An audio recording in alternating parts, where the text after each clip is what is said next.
तो अयोध्या में राम मंदिर के भूमि पूजन की प्रक्रिया शुरू हो गई है। पीएम मोदी ने अयोध्या पहुंच सबसे पहले हनुमानगढ़ी मंदिर में पूजा की।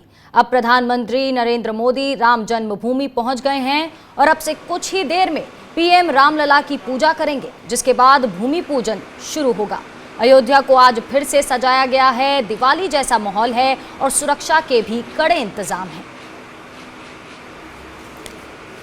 ये तस्वीरें हम आपको दिखा रहे हैं। सबसे पहले अयोध्या पहुंचकर हनुमानगढ़ी के दर्शन किए। आपको बता दें, एक मान्यता है इसकी कि हनुमान जी अयोध्या में राजा के रूप में विराजमान थे, इसीलिए किसी भी शुभ कार्य से पहले उनकी अनुमति लेनी आवश्यक होती है।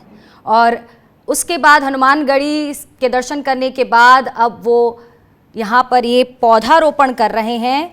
पीएम ये परिजात का पौधा लगा रहे हैं। पीएम नरेंद्र मोदी, महंत राजकुमार दास ने बताया, ये पहले ये चीज़ आ रही थी सामने कि प्रधानमंत्री नरेंद्र मोदी यहाँ परिजात का वृक्ष लगाएंगे और श्री राम जन्मभूमि जाएंगे, जहाँ भगवान श्री रामलला विराजमान की पूजा में उसके बाद हिस्सा लेंगे। तो पहले हनुमानगढ़ी की पूजा, हनुमानगढ़ी पहुँच के हनुमान जी का आशीर्वाद लिया। उसके बाद यहाँ ये परिजात का पौधा लगाया जा रहा है प्रधानमंत्री नरेंद्र मोदी द्वारा। उसके बाद भूमि पूजन के लिए रामलला के मंदिर पहुंचेंगे प्रधानमंत्री नरेंद्र मोदी। तस्वीरों में हम साथ में उनके यूपी के सीएम योगी आदित्यनाथ को भी देख सकते हैं।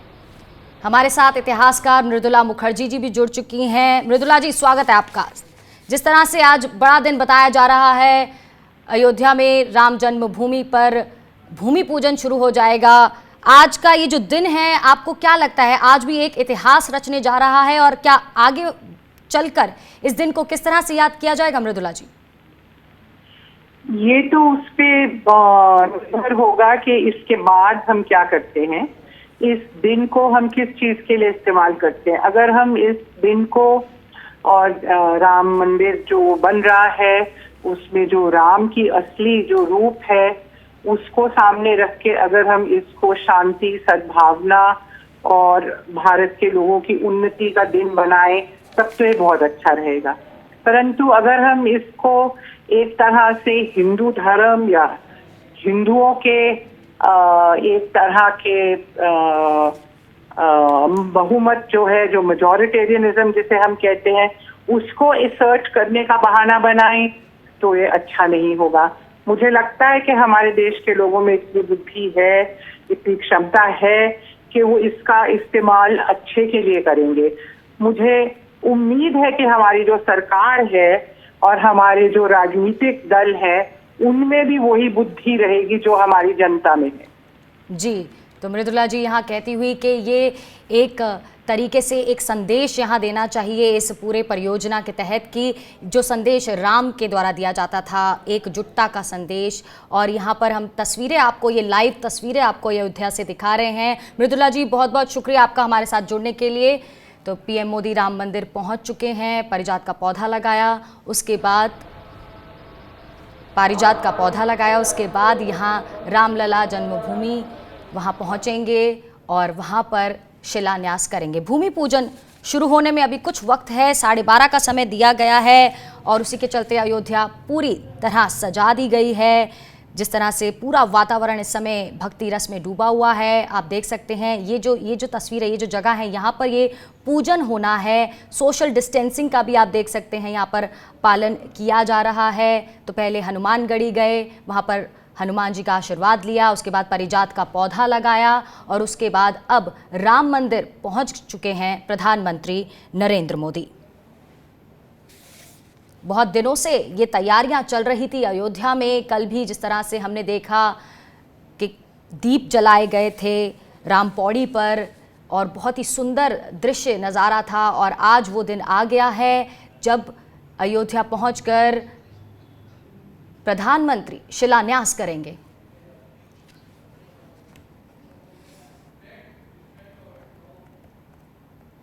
हमारे साथ पीयूष पंत, वरिष्ठ पत्रकार, भी जुड़ चुके हैं। सर, आज बड़ा दिन बताया जा रहा है, पीएम मोदी आज राम मंदिर पहुंचे हैं, शिलान्यास करेंगे। आप किस तरह से देख रहे हैं इस दिन को सर?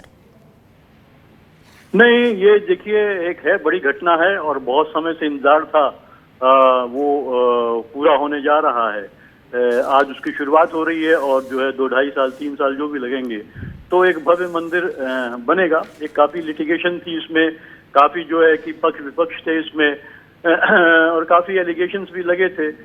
उन सब के बावजूद अब वो प्रक्रियाएं खत्म हो गई हैं और अब मंदिर बनने की प्रक्रिया शुरू हो गई है। तो एक अच्छी बात है, जनमानस की जहां तक हम बात सोचे तो अच्छी बात है, लेकिन कहीं ना कहीं पूरा ही आयोजन जो है उसका एक राजनीतिक रंग भी मैं देख रहा हूँ उसमें लगातार। और जिस तरह से प्रधानमंत्री अपने को प्रोजेक्ट कर रहे हैं उसमें सीधे सीधे ये है। और जिस तरह से आप देखिए आज भी भूमि पूजन जो है, जो नींव नहीं रखी जाएगी, सिर्फ एक सिंबॉलिक रूप में हो रहा है। अभी नक्शा भी पास नहीं हुआ है मंदिर का पूरा जो है कि अयोध्या डेवलपमेंट अथॉरिटी के यहाँ।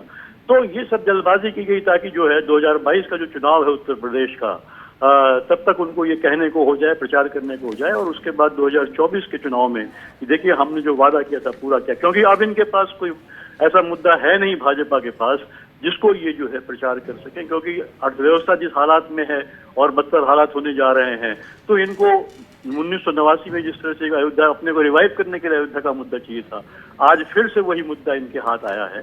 और लगातार कोशिश हो रही है कि भव्य आयोजन दिखा के, उसमें प्रधानमंत्री को दिखा के आप ये कहना चाहते हैं कि साहब यही हमारा मुद्दा है और हम इसको, क्योंकि अभी कितना समय लगेगा, क्या होगा, कुछ नहीं हमको पता है, लेकिन एक मैसेज देने की कोशिश हो रही है इसमें कि हमने वादा पूरा किया। और देखिए पूरे धार्मिक रूप से लोगों को जो है एक उनकी भावनाओं को एक बार से फिर उद्वेलित करके, उनकी एक भावनाओं को पैदा करके कि देखिए अब तो रामलला जी आ गए, सब कुछ सब हो जाएगा ठीक ठाक, वो एक भावना क्रिएट करने की कोशिश हो रही है। वो एक भावना यहाँ पे बिल्कुल बिल्कुल पीयूष जी, जैसे कल विपक्ष ने भी, कांग्रेस की तरफ से भी ये बयान सामने आया था कि राम सबके हैं, और भी पार्टीज ने, इवन की यहाँ तक कि इनकी अपनी नेता, बीजेपी की अपनी नेता उमा भारती ने भी बड़ा बयान सामने दिया था कि बीजेपी की ही प्रॉपर्टी नहीं है राम, वो सबके हैं, जिनके मन में राम बसे हैं वो सबके राम उनके हैं। तो यहाँ पर कहीं ना कहीं अब ये देखने वाली बात जरूर होगी कि ये जो पूरा इवेंट, जो ये सम्मेलन है, ये जो आयोजित किया गया है, ये कार्यक्रम कितना उस चीज को प्रोजेक्ट करता है। हाँ, निश्चित रूप से देखिए, क्योंकि ये सिर्फ एक क्या ये मंदिर ही बन के रह जाएगा, या फिर जो है ये रामराज की बात जो कही जा रही है भारतीय जनता पार्टी की तरफ से भी और दूसरे लोगों की तरफ से, साधु संतों की तरफ से, रामराज एक बहुत बड़ी बात है। वो उसकी कल्पना अगर आप जो करते हैं तो उसके हिसाब से आपको अपना प्रशासन, शासन प्रशासन चुस्त दुरुस्त करना होगा। और जो आप लगातार हमले हो रहे हैं लोगों के ऊपर, उनके अधिकारों के ऊपर, जो लोगों को बांटा जा रहा है, वो नजरिया बदलना पड़ेगा आज के बाद से। अगर आप वाकई राम में आपकी आस्था है, आप राम विश्वास रखते हैं कि हाँ राम जी आएंगे, तो एक जैसे कि ये कहा जा रहा है कि एक नई शुरुआत होगी, एक नया भारत का निर्माण होगा, तो वो कौन सा भारत होगा जहाँ की सम्मान संविधान की कोई इज्जत नहीं होगी, जहाँ के संविधान के चरित्र को बदल दिया जाएगा, जहाँ सिर्फ एक धर्म के आधार पर जो सारे निर्णय लिए जाएंगे, तो क्या इस तरह का एक नया भारत बनेगा? तो ये सब एक बहुत सोचने की बात है, समझने की बात है कि आज के बाद क्या होगा। तो ये सिर्फ मंदिर निर्माण का ही जो है भूमि पूजन नहीं है, ये इस सरकार की सोच भी बदलेगी कि नहीं बदलेगी। जो राम की मर्यादा, पुरुषोत्तम राम रहे हैं, जो मर्यादाएं उन्होंने खींची हैं मनुष्य के लिए अपने जीवन में, राजाओं के लिए किस तरह का राजा होना चाहिए, किस तरह की प्रजा होनी चाहिए, वो क्या उसको फॉलो किया जाएगा या नहीं किया जाएगा? सिर्फ महज एक जो है चुनावी मुद्दा बन के रह जाएगा और अपने भाषणों में आप कहेंगे देखिए हमने तो अयोध्या का मंदिर बनवा दिया, बाकी चाहे जनता भूखे मरे, चाहे जनता को हॉस्पिटल न मिले, चाहे जनता को दवाइयां न मिले, लेकिन जो है राम राम उसे जपते रहे, तो उससे कुछ भला नहीं होना है। तो सवाल यही है कि क्या वो जो रामचंद्र जी का रामराज की परिकल्पना रही है, जो तुलसीदास जी ने जिसके बारे में लिखा है, जिसको दूरदर्शन ने दिखाया भी हाल में, तो क्या उसको हम जमीन पे लाया जाएगा या नहीं लाया जाएगा? जहां सभी सुखी होंगे, मनुष्य, पशु, पक्षी सब सुखी होंगे, क्या ऐसा एक रामराज बनाएंगे ये, या सिर्फ जो है कि अपने मनमानी संविधान की धज्जियां उड़ाते हुए ये अपने एक हिंदू राष्ट्र बनाने पे तुले रहेंगे? ये एक बहुत बड़ा सवाल है। बिल्कुल बिल्कुल, और इस पूरे कार्यक्रम का उद्देश्य यही होना चाहिए कि लोग राम रंग में डूब जाएं, ना कि किसी राजनीतिक रंग उन पर चढ़ जाए। बहुत बहुत शुक्रिया पीयूष जी हमारे साथ जुड़ने के लिए। लाइव तस्वीरें इस समय आप देख रहे हैं, पीएम मोदी राम मंदिर पहुंच गए हैं और उस स्थान पर पहुंच गए हैं जहां पर ये पूजन होना है। थोड़ी देर में यहां पर पूजन शुरू हो जाएगा और आज प्रधानमंत्री यहां आधारशिला रखेंगे इस राम मंदिर की। गो ब्राह्मणेभ्यः शुभमस्तु नित्यं, लोकाः समस्ताः सुखिनो भवन्तु।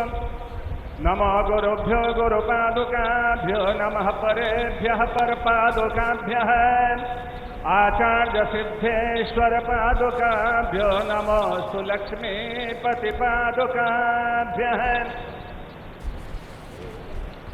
यत्र यत्र रघुनाथ कीर्तनं तत्र तत्र कृतमस्तकाञ्जलिं बाष्पवारि परिपूर्णलोचनं मारुतिं नमत राक्षसान्तकं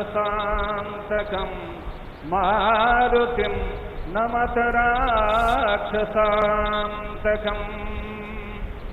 बोलिए राजा रामचंद्र जी भगवान की, महारानी जनक नंदनी श्री जानकी जी की, श्री अवध धाम की, श्री सरजू महारानी की, श्री राम जन्मभूमि की, श्री राम जन्मभूमि महामहोत्सव की, श्री हनुमान जी महाराज की, ग्राम देवता की, क्षेत्र देवता की, भारत माता की, भारत माता की, भारत माता की, हर हर महादेव। स्वागतम। तो भूमि पूजन शुरू हो चुका है। प्रधानमंत्री के भूमि पूजन के दिन आपको बता दें अयोध्या, मथुरा, काशी, दिल्ली के आचार्य यहां पर पूजन करवा रहे हैं। महाराज हैं।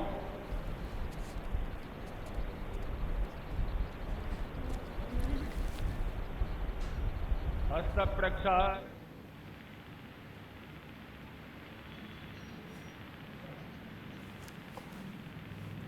हमारे साथ महाबल मिश्रा, नेता कांग्रेस भी जुड़ चुके हैं। महाबल जी, कुछ ही देर में यहाँ पूजा शुरू हो चुकी है, आप किस तरह से देख रहे हैं आज का दिन? ये हमारे लिए गर्व की बात है। वैसे तो मैं अयोध्या साल में 4 बार जाता हूँ पर्सनली जी, और पूजा भी करता हूँ, और गर्व की बात है कि आज राम जन्मभूमि में राम जी का आज मंदिर का शिलान्यास हो रहा है। इससे बढ़िया बात क्या हो रहा है, आस्था का विषय है, हमारे धर्म के विषय है। मैं गर्व महसूस कर रहा हूँ।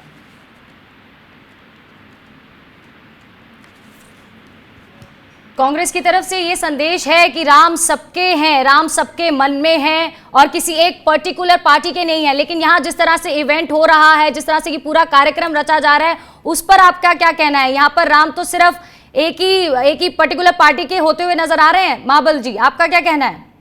राम सबका है, सबके हृदय में राम है, और आज हर व्यक्ति में जो हिंदू है वो आज हर व्यक्ति के दिल में राम है। किसी एक पार्टी और एक आदमी का राम नहीं, राम सबका है, हम सब में है, हम राम में। आज पूरे राम राज्य की स्थापना हो रही है। धन्यवाद करता हूँ, गर्व करता है जी। शुक्रिया महाबल जी हमारे साथ जुड़ने के लिए। तो पीएम मोदी ने पूजन शुरू कर दिया है, भूमि पूजन हो रहा है आज रामलला के मंदिर में। यहाँ पर आप देख सकते हैं किस तरह से आयोजित किया गया है, सोशल डिस्टेंसिंग का भी ख्याल रखा गया है और अयोध्या, मथुरा, काशी, दिल्ली के सभी आचार्य यहाँ पूजन कर रहे हैं। पीएम मोदी पर ही आज सबकी निगाहें यहाँ टिकी हुई हैं। उनके साथ यूपी के सीएम योगी आदित्यनाथ भी बैठे हुए हैं। ये तस्वीरें हम आपको दिखा रहे हैं, वहीं साथ में राज्यपाल भी बैठी हुई हैं और ये सीधा तस्वीरें आप अयोध्या से देख रही हैं जिस समय आज राम मंदिर का भूमि पूजन हो रहा है।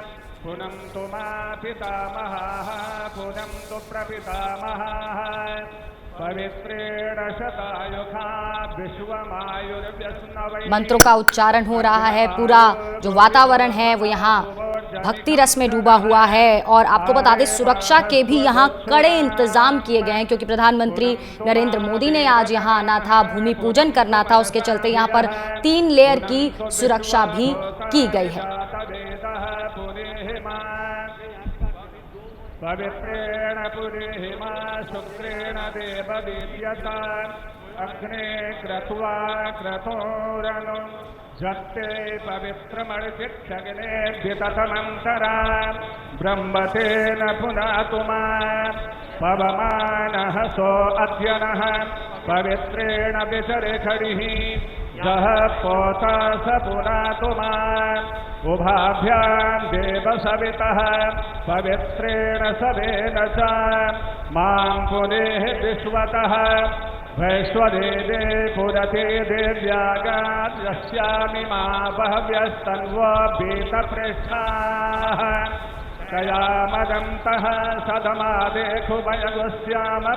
ये तस्वीरें हम आपको दिखा रहे हैं अयोध्या से, और जिस तरह से इस पूरे मसले पर राजनीति भी होती हुई नजर आ रही है, जहां बीजेपी और केंद्र सरकार इसे अपनी एक बहुत बड़ी उपलब्धि मान रही है, वहीं विपक्ष भी लगातार इस बात पे ये जोर देता आ रहा है कि राम तो सभी के हैं, फिर एक पर्टिकुलर पार्टी ही क्यों उसे अपना बता रही है, उसे एक उपलब्धि बता रही है। अयोध्या का ये जो मंदिर बनेगा, ये जो राम मंदिर बनेगा, वो सबके लिए बनेगा।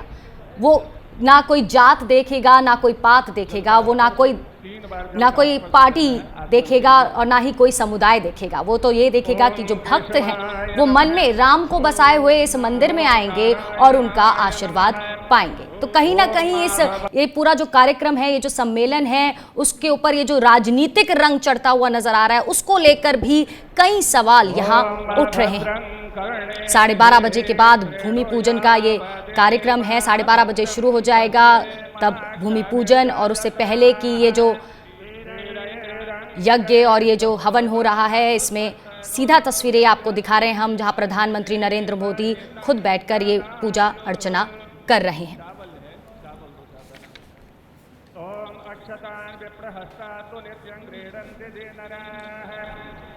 चत्वारि तस्य वर्धन्ते आयुर्भैर्यशो बलम् आयुर्विद्या यशो बलम्।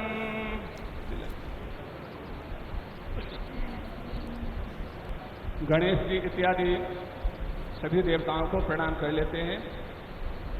हमारा कार्य निर्विघ्न संपन्न हो और भगवान की परम कृपा हुई है। 500 वर्षों की हमारी परंपरा आज का यह पवित्र महामहोत्सव देखने के लिए लालायित रही, परंतु भारत माता को आप जैसे सुपुत्र के हाथ से ही यह काम संपन्न करवाना था।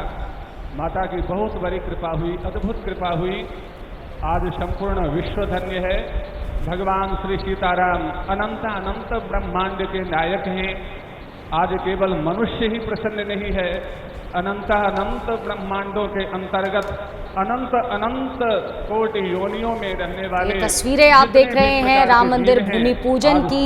आप देख सकते हैं कितनी खूबसूरती से ये पूरे जगह को, और यहाँ तक कि अयोध्या, पूरी अयोध्या को इतनी खूबसूरती से सजाया हुआ है। नए नए बैनर लगे हैं, भगवा रंग में अयोध्या पूरा डूब चुका है और दीवारों पर नए नए पेंट हैं। पूरा वातावरण यहाँ भक्ति रस में डूबा हुआ है, और जिस तरह से हम देख रहे हैं सुरक्षा के भी कड़े इंतजाम हैं। कितनी सुंदर सजावट इस समय यहाँ की गई है अयोध्या में। और आपको बता दें कि यहाँ पर इस समय 1.25 लाख लड्डू भी तैयार होंगे, जो हो भी चुके होंगे अभी तक, क्योंकि भूमि पूजन समारोह के लिए अयोध्या में आपको बताते करीब 1.25 लाख लड्डू तैयार होंगे, और इन्हें प्रसाद के रूप में पूरे देश में वितरित किया जाएगा। जहां दीपोत्सव भी हुआ, हमने देखा कल रात को राम की पौड़ी पर हजारों की संख्या में दीप जगाए गए, और आज रात को भी वो दीप जगाए जाएंगे राम की पौड़ी पर। और उसी के साथ साथ प्रसाद वितरण भी होगा। 1.25 लाख लड्डू तैयार किए जाएंगे, स्पेशली इस भूमि पूजन के बाद उसका वितरण किया जाएगा। राम की पौड़ी और मंदिर के साथ साथ लोग अपने घरों में भी दिए जगाएंगे।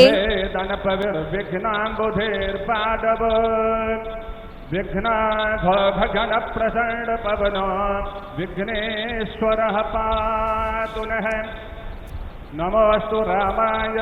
कल भी ये दिए जगाए गए और आज भी ये दिए जगाए जाएंगे। दीपोत्सव होगा और अयोध्या धाम के 50 स्थानों पर ये दीपक जगाए जाएंगे, और इसके साथ ही मंदिरों में भी दीपक जलेंगे। जितने भी मंदिर हैं, जितने भी घर हैं, उन्हें सजाया जाएगा, उनमें दीप जलाए जाएंगे। स्थानीय लोग भी बहुत ज़्यादा उत्साहित हैं इस पूरे कार्यक्रम को लेकर, और घर घर आज दीप प्रज्वल करेंगे। या तो धन अपयाम तो विष्णु देव जजनम रक्षस्व। दीप प्रज्वलन के साथ साथ मिठाई भी तैयार हो रही है, जिसे प्रसाद के रूप में वितरित किया जाएगा। अयोध्या के साथ साथ उन्हें कई और राज्यों में भी भेजा जाएगा इन लड्डुओं को। ओम उमा महेश्वराभ्यां। कल जिस तरह से लाल कृष्ण आडवाणी का भी एक बयान सामने आया, एक मैसेज सामने आया, उन्होंने लिखा कि अयोध्या में श्री राम जन्मभूमि पर प्रधानमंत्री मोदी द्वारा श्री राम मंदिर का भूमि पूजन हो रहा है और उन्होंने कहा कि ये सिर्फ मेरे लिए ही नहीं, समस्त भारतीय समुदाय के लिए ये क्षण ऐतिहासिक और भावपूर्ण है। उन्होंने कहा कि इस शुभ अवसर पर मैं उन सभी संतों, नेताओं और देश विदेश के जनमानस के प्रति कृतज्ञता व्यक्त करता हूं, जिन्होंने राम जन्मभूमि आंदोलन में मूल्यवान योगदान और बलिदान दिया। हमारे साथ वेद कुमार वैदिक वरिष्ठ पत्रकार जुड़ चुके हैं। वेद कुमार जी, आज ये बड़ा दिन है, जिस तरह से कहा भी गया था बीजेपी द्वारा, उन्होंने अपने मैनिफेस्टो में भी लिखा था कि राम मंदिर का मामला सुलझाया जाएगा और राम मंदिर जरूर बनेगा।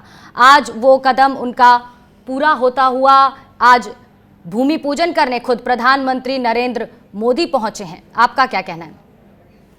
मैं बहुत प्रसन्न हूं कि 500 वर्षों से चल रहा विवाद आज व्यावहारिक तौर पर शांत हो गया है और इसमें यदि कुछ और लोगों को भी बुलाया जाता और वे भूमि पूजन करते तो इसकी महत्ता और बढ़ जाती। जैसे कि इस जगह का राम मंदिर का ताला पहली बार राजीव गांधी ने खुलवाया, उसके बाद शिलान्यास उन्होंने किया, तो उनके परिवार से भी किसी व्यक्ति को बुला लिया जाता और जिन लोगों ने जीवन कुर्बान किया अपना इस पर पूरा जीवन लगा दिया, अशोक सिंघल जी ने, आडवाणी जी ने, जोशी जी ने, वो लोग भी उपस्थित होते तो इसमें चार चांद लग जाते। और मैं समझता हूँ कि नरेंद्र भाई अगर जोर देते तो उनकी अपनी स्थिति प्रधानमंत्री से भी नीची हो जाती, क्योंकि प्रधानमंत्री तो आते और जाते ही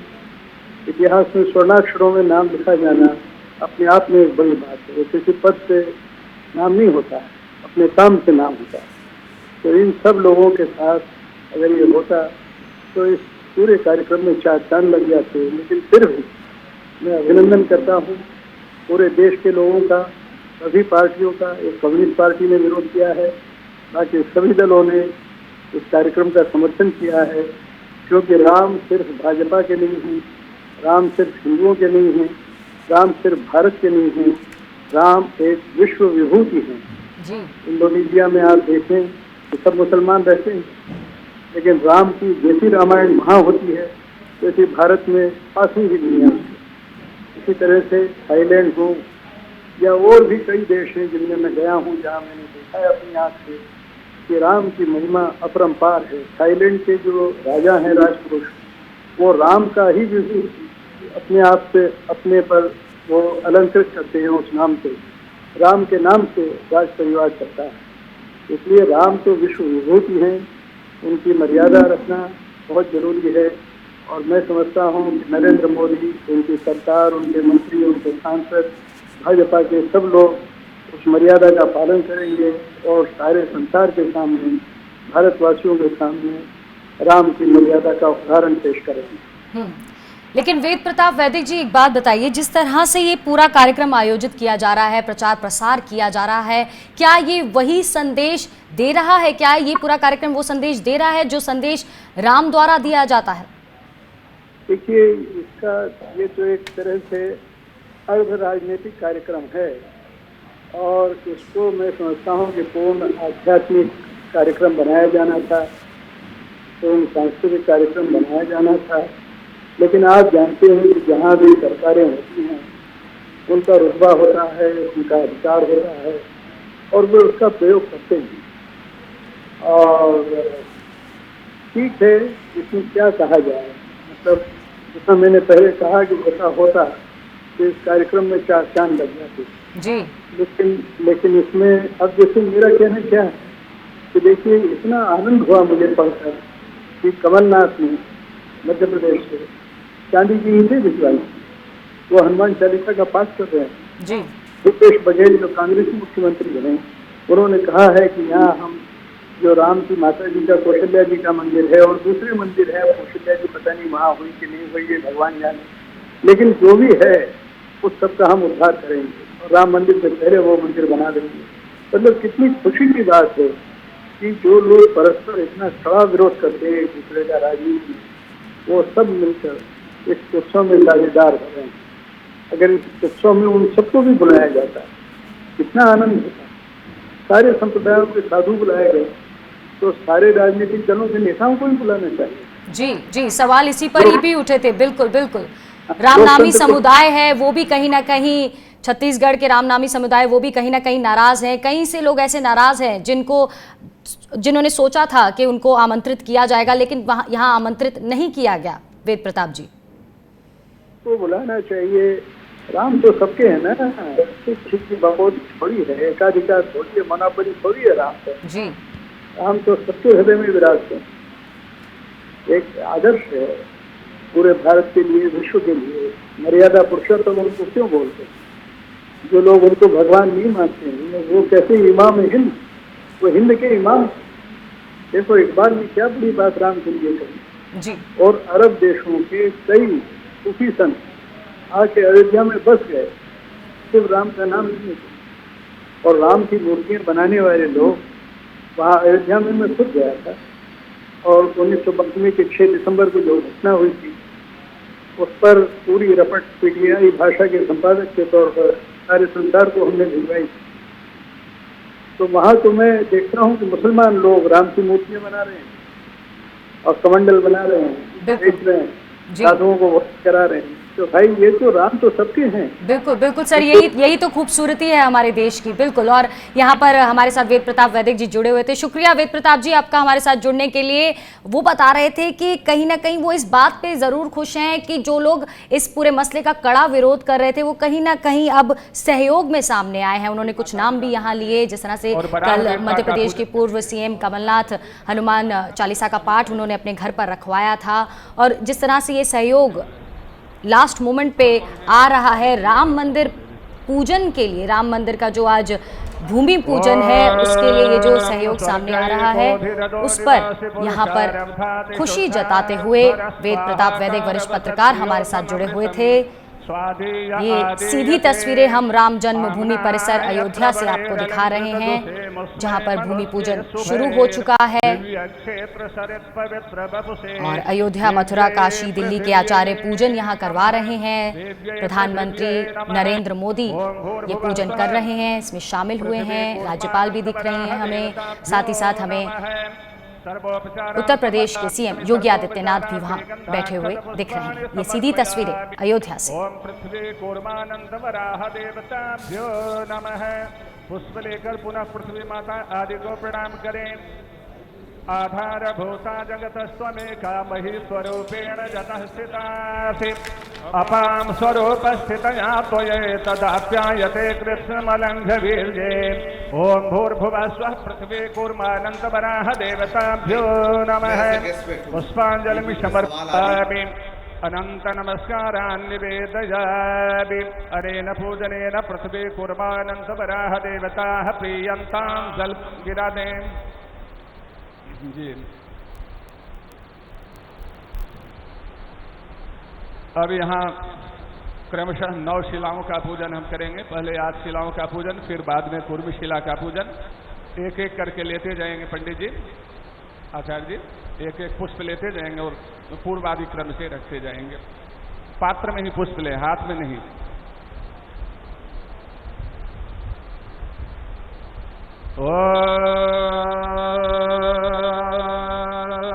पंचगावः समुत्पन्ना मध्यमाने महोदधो तासां मध्ये तुजानन्दा तस्यै देव्यै नमो नमः।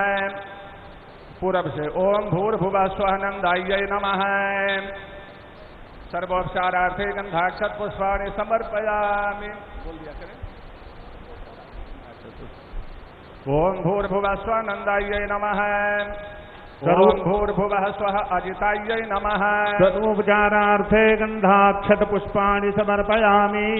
ओम भूर्भुवः स्वः भद्रायै नमः। सर्वोपचारार्थे गंधाक्षत पुष्पाणि समर्पयामि। ओम भूर्भुवः स्वः अपराजिताय नमः। सर्वोपचारार्थे गन्धाक्षरपुष्पाणि समर्पयामि। ओम भूर्भुवः स्वः जयाय नमः। जयाम आवाय सर्वोपचारार्थे गन्धाक्षरपुष्पाणि समर्पयामि। ओम भूर्भुवः स्वः शुक्लाय नमः। शुक्लां सर्वोपचारार्थे गन्धाक्षरपुष्पाणि समर्पयामि। ओम भूर्भुवः स्वः पूर्णायै नमः। सर्वोपचारार्थे गन्धाक्षरपुष्पाणि समर्पयामि। ओम भूर्भुवः स्वः सौभागिन्यै नमः। सौभागिनी सर्वोपचारार्थे गन्धाक्षरपुष्पाणि समर्पयामि। पुष्पाञ्जलिं समर्पयामि। ओम भूर्भुवः स्वः नन्दाद्यष्टशिलाभ्यो नमः। सर्वोपचारान् समर्पयामि। तदर्थे गन्धाक्षरपुष्पाणि समर्पयामि। नमस्करोमि जल लेकर।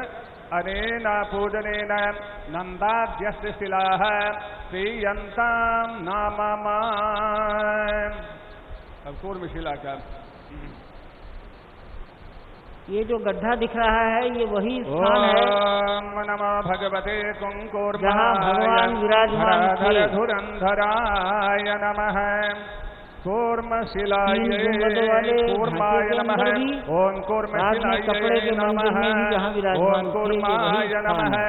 जल और बड़ी इंजीनियरिंग तरीके से लार्सन सरोवर के इंजीनियर ने ओम भूर्भुवः स्वः कूर्मशिलाय नमः।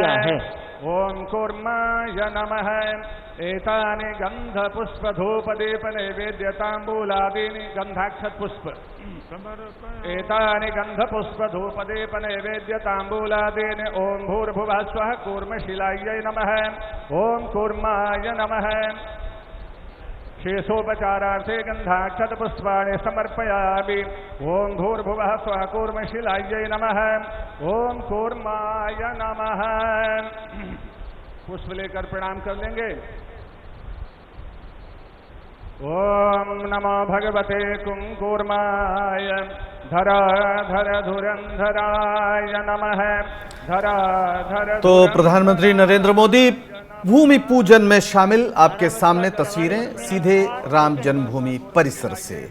प्रधानमंत्री मोदी थोड़ी देर पहले अयोध्या पहुंचे और लखनऊ से उनका हेलीकॉप्टर उतरा सीधे साकेत डिग्री कॉलेज, जो फैजाबाद और अयोध्या शहरों के बीच स्थित है। उस हेलीपैड से उतरने के बाद वो पहुंचे सीधे हनुमानगढ़ी और हनुमानगढ़ी के बाद अब इस राम जन्मभूमि परिसर में, जहां पर एक बहुप्रतीक्षित कार्यक्रम में उन्हें शामिल होना था, शिलान्यास। और उस शिलान्यास में प्रधानमंत्री मोदी को आप देख सकते हैं। यहाँ फिजिकल डिस्टेंसिंग का पालन करते हुए भी आपको सब लोग दिख रहे हैं। साथ में दिख रही हैं आनंदीबेन पटेल जो उत्तर प्रदेश की राज्यपाल हैं, साथ में मुख्यमंत्री योगी आदित्यनाथ। सबके चेहरे पर मास्क है। जाहिर है इस कोरोना काल में इस आयोजन पर बहुत सारे सवाल थे, लेकिन तमाम इस तरह की सतर्कताओं को बरता गया है। आप देख सकते हैं आरएसएस के सरसंचालक मोहन भागवत भी सामने बैठे नजर आ रहे हैं। तो इस पूरे पूजन में 5 लोग यहाँ पर फिलहाल जिनको आने की बात थी,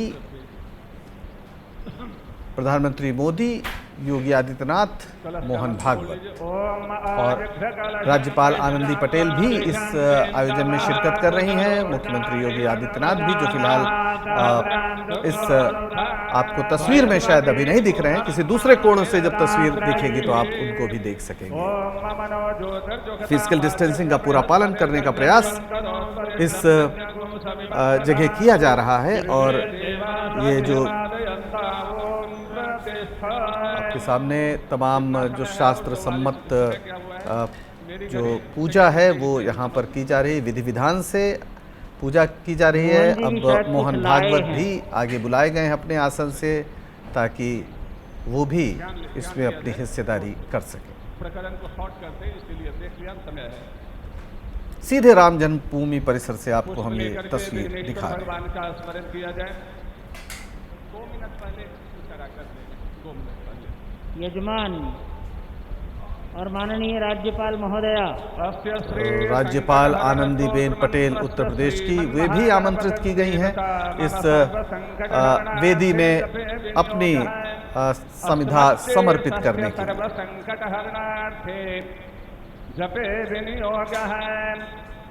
थोड़ा सा लड़खड़ा गई राज्यपाल आनंदीबेन पटेल, और उनको उठने में तकलीफ, लेकिन उम्मीद की जानी चाहिए कि वो स्वस्थ हैं।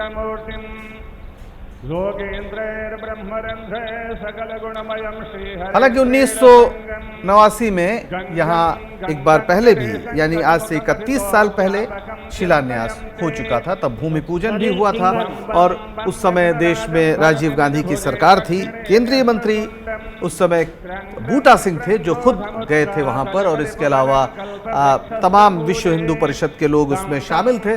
शीश चंद्र दीक्षित जो उत्तर प्रदेश के डीजीपी रह चुके थे, बाद में बीजेपी के सांसद भी बने, वो उन्होंने उसमें शिलान्यास किया था। और साथ में शिलान्यास कामेश्वर चौपाल नाम के एक दलित व्यक्ति से कराया गया था और इस बात की बड़ी चर्चा और प्रशंसा हुई थी। बाद में कामेश्वर चौपाल बीजेपी से विधायक भी हुए, लेकिन अब एक बार फिर प्रधानमंत्री मोदी 31 साल बाद वहां पर शिलान्यास कर रहे हैं। आप देख सकते हैं मुख्यमंत्री योगी आदित्यनाथ को, और उनके बगल में आसन में बैठी हुई हैं राज्यपाल आनंदीबेन पटेल।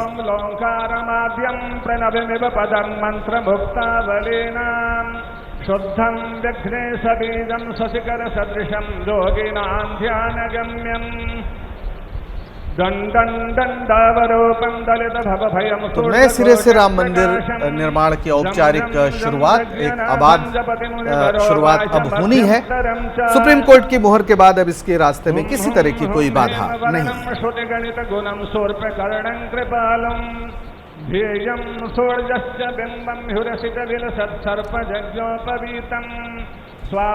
बीजेपी के राम मंदिर आंदोलन में शामिल होने की यह सर्वोच्च परिणति है जब प्रधानमंत्री नरेंद्र मोदी यहां पर शिलान्यास और भूमि पूजन के कार्यक्रम में पहुंचे। 1989 में पालमपुर प्रस्ताव के जरिए बीजेपी ने खुद को राम मंदिर आंदोलन से जोड़ा था और विश्व हिंदू परिषद की जो तमाम मांगे थी उसको अपनी मांग के रूप में वो स्वीकार उन्होंने किया था। और उसके बाद देश के माहौल में अचानक धर्म और राजनीति की जो दूरी थी वो खत्म हुई और बीजेपी ने खुलकर राम मंदिर के लिए आंदोलन शुरू किया। 1990 में लाल कृष्ण आडवाणी ने राम रथ यात्रा भी निकाली। हालांकि आज उस आंदोलन के तमाम जो प्रतीक चेहरे थे, चाहे वो आडवाणी हो, चाहे वो मुरली मनोहर जोशी हो, वो यहाँ मौजूद नहीं है। यहाँ तक कि उमा भारती भी फिलहाल नजर नहीं आ रही हैं। उमा भारती हालांकि अयोध्या में है, पर उन्होंने कल ये कहा था कि प्रधानमंत्री मोदी के रहते वो शिलान्यास स्थल पर या भूमि पूजन स्थल पर नहीं जाएंगी। उन्होंने इसका कारण कोरोना को बताया था। बहरहाल मुंह पर मास्क लगाकर और फिजिकल डिस्टेंसिंग का पालन करते हुए तमाम विभूतियां यहां पर आपको नजर आ रही होंगी। प्रधानमंत्री मोदी तमाम इस पूरे पूजन के यजमान हैं, यानी मुख्य जो पूजा है वो नरेंद्र मोदी की ओर से की जा रही है, जिन्हें मुख्य यजमान के रूप में माना जाता है। भगवान श्री राम की कुल देवी भगवती कालिका हैं। परसों पूजन हुआ है उनका, तो हम भगवती काली भगवान की कुल देवी का ध्यान कर लें। और यह श्री दुर्गा शास्त्रोक्त ढंग से ये पूजा, जिसमें तमाम मंत्रों का पाठ किया जा रहा है, और इसके बाद प्रधानमंत्री मोदी अपना संबोधन भी करेंगे, देश को संबोधित करेंगे यहीं से, और उसके बाद वापस दिल्ली रवाना हो जाएंगे। आज सुबह करीब 11 बजे वो लखनऊ पहुंचे और उसके बाद वहां से हेलीकॉप्टर से पहुंचे अयोध्या। अयोध्या के हेलीपैड पर उनका स्वागत किया योगी आदित्यनाथ ने, और उसके बाद वो पहुंचे हनुमानगढ़ी। हनुमानगढ़ी में दर्शन के बाद वो आए हैं राम जन्मभूमि परिसर अयोध्या, जहां पर ये मुख्य पूजा संपादित की जा रही है। योगी आदित्यनाथ का मुख्यमंत्री होना भी एक बड़ा संयोग है इस अवसर पर, वहां उनकी उपस्थिति, क्योंकि जिस गोरक्षा पीठ के वो फिलहाल महंत हैं उसकी 3 पीढ़ियां इस आंदोलन में सक्रिय भूमिका निभाती रही। उनके पहले महंत अवैधनाथ जो उनके गुरु थे, वो इस आंदोलन के एक बड़े चेहरे थे, वो भी संसद में पहुंचे, और उसके पहले दिग्विजयनाथ। तो इस तरह से लगातार जो गोरखपुर का गोरक्षा पीठ है वो इस मुद्दे से लगातार जुड़ा रहा। और आज जब योगी आदित्यनाथ मुख्यमंत्री हैं तो उनका एक जो बड़ा आंदोलन की सफलता का दिन था, वो उनके मुख्यमंत्री होने के दौर में सामने आया है और प्रधानमंत्री मोदी वहाँ इस पूरे कहा जाए कि बीजेपी के उत्थान का जो शिखर है वहाँ पर आज नरेंद्र मोदी हैं और राम मंदिर आंदोलन के सहारे ये सफलता हासिल हुई है, तो वहाँ पर वो खुद मौजूद हैं आज ये पूजा पाठ करने के लिए।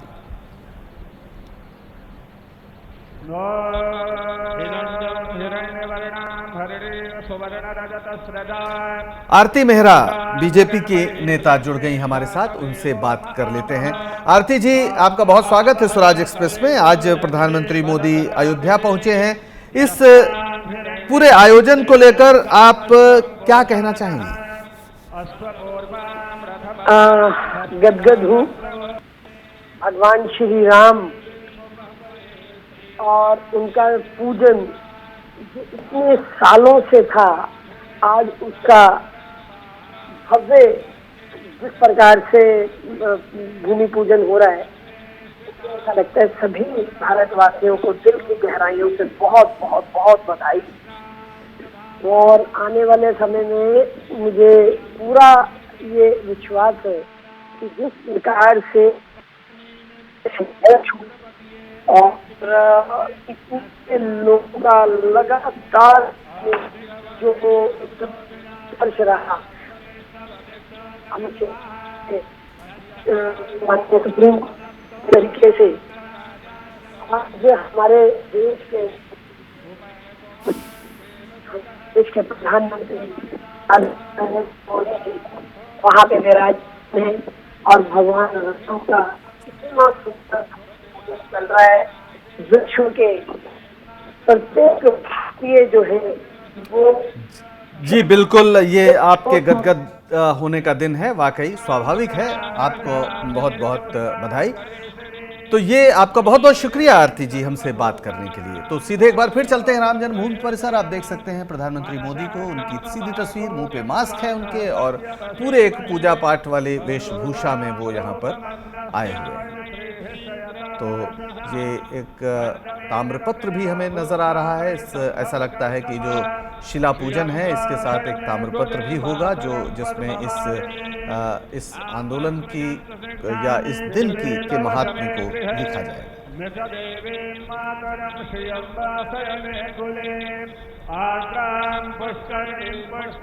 ऐसे कई पड़ाव आए इस आंदोलन में जब अदालत की इस पे मुहर लगी। अदालत के ही निर्देश पर ताला खुला था और उसके बाद शिलान्यास हुआ था 1989 में राजीव गांधी के सरकार के समय। शिलान्यास हुआ जब केंद्रीय मंत्री बूटा सिंह वहां पर गए और तमाम बीएचपी के नेता उसमें शामिल थे, बीजेपी के नेता भी शामिल थे, स्थानीय महंत शामिल थे और कोशिश की गई थी एक रास्ता निकालने की, लेकिन फिर ये विवादों में ये मसला फंसा रहा। पहले इलाहाबाद हाई कोर्ट का फैसला आया और फिर पिछले दिनों सुप्रीम कोर्ट का फैसला आया। एक लंबी कानूनी लड़ाई के बाद राम जन्मभूमि पर अदालत की मुहर लगी और यहाँ पर पूरी तरीके से राम मंदिर बनने का रास्ता साफ हो गया। प्रधानमंत्री मोदी खुद इस आयोजन में शामिल हुए और यहाँ पर भूमि पूजन और शिलान्यास के लिए वो पहुंचे। धनम में जोशताम देव सर्वकामांश देहिने पुत्र पात्र धनम धान्यम हस्य स्वादि गवेरथम प्रदानं भवसे माता आयुष्मन्तं करोतु मे धनमग्निर्धनं वायुर्धनं जो धनं वसुः धनमग्निर्बृहस्पतिर्वरुणं धनमश्विना वैनतेय सोमं पिबतु मित्रः सोमं धनस्य सोमिनो मह्यं ददातु सोमिनः ज्योतिर्जोखदामाद्यस्य बृहस्पतिर्जगदा मे मान्तानो त्वरिषाञ्जगदगुं समे मान्तधातो पृथिवे देव स एह मादाय कामों प्रतिष्ठ एताः शिलाः सुप्रतिष्ठिताः सन्तु। की जय राम, जय राम, जय राम। तो ये कार्यक्रम संपन्नता की ओर ऐसा लगता है कि ये पूजा अब समाप्त हुई है। मुख्य यजमान की पीठ पर मौजूद हैं प्रधानमंत्री मोदी और आप देख सकते हैं कुछ चुने हुए संतों को यहाँ पे आमंत्रित किया गया है जो इस आयोजन को दूर से देख रहे हैं। किसी का नाम नहीं लिखा। चंद्रादित्यो च धरणे विद्युदग्नि तथैव च त्वमेव सर्वज्योतिंषि आतिक्यं प्रतिगृह्यताम् पुष्पातिक्यं समर्पयामि। ओम भूर्भुवः स्वः गणपत्याद्यावाहित गणपत्यादिपूजित देवताभ्यो नमः।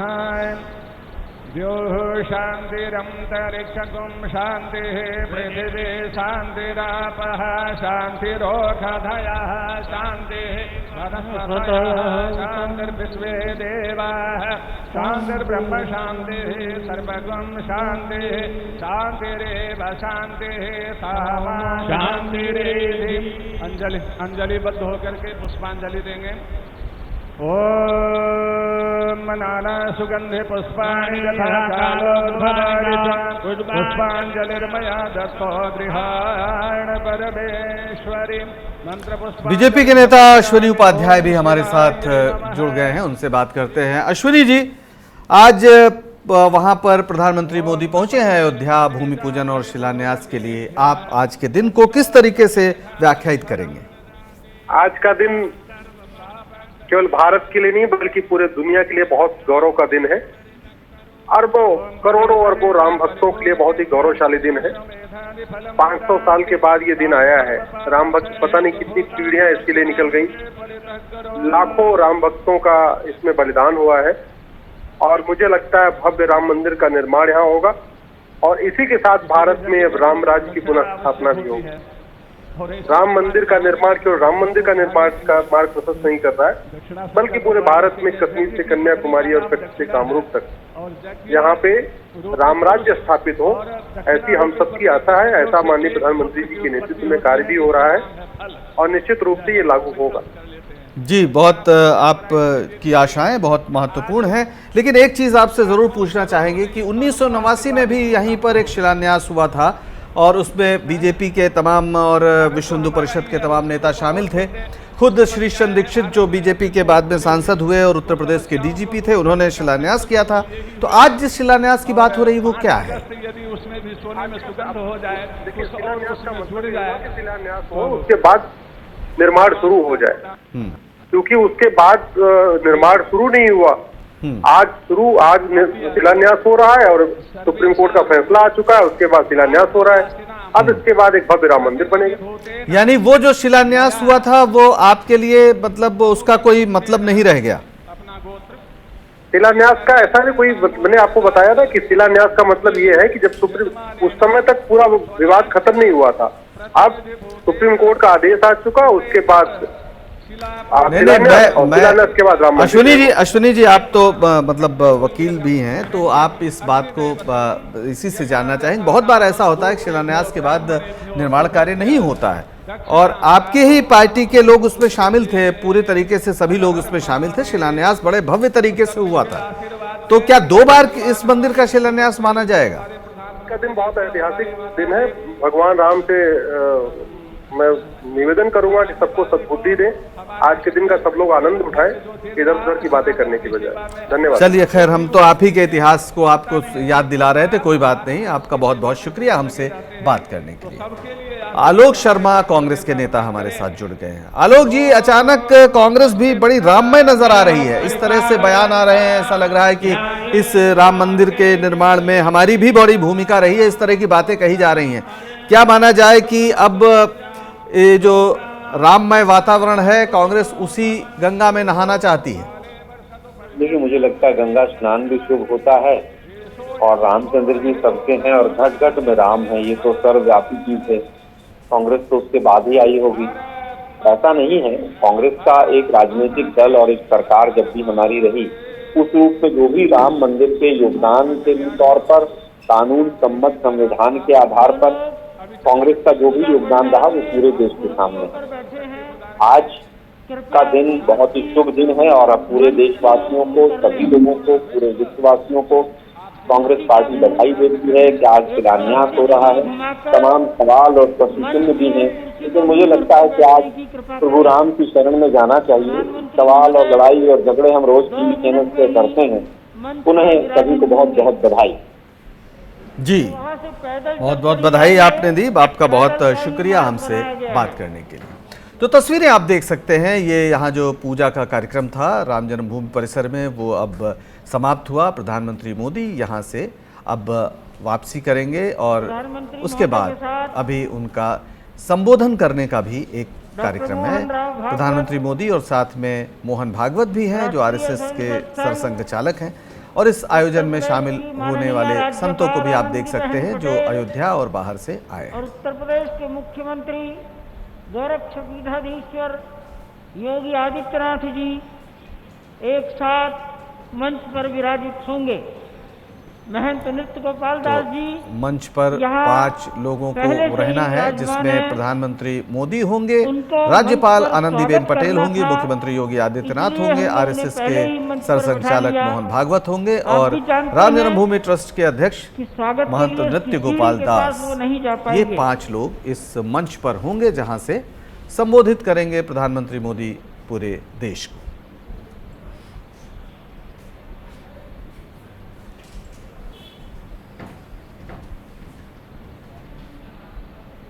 फिजिकल डिस्टेंसिंग का पालन करते लोग आपको नजर आ रहे हैं।